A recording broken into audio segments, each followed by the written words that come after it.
Ezoiko hauteskunde eguna izan da gaurkoa Aiaraldean. Koronavirusaren krisiak erabat baldintzatu du hautestontzietako jarduna. Aurreko hauteskundetan baino jende pilaketa gutxiago jaso dira gaurkoan bi arrazoiengatik.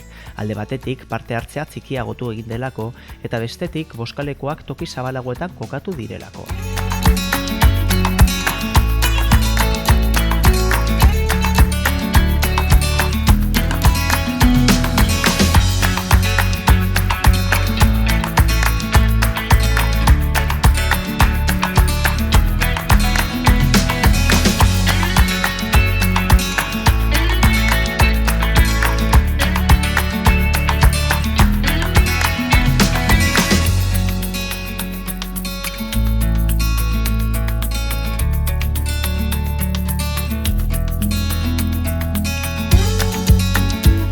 Prebentzio eta segurtasun neurri ugari egon dira indarrean.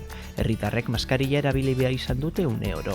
Eraikinetan sartzeko sarrera eta irteera berezituak jarri dira eta hautestontzi batzuk kalera atera dira. Frontoietan jarri baitituzte.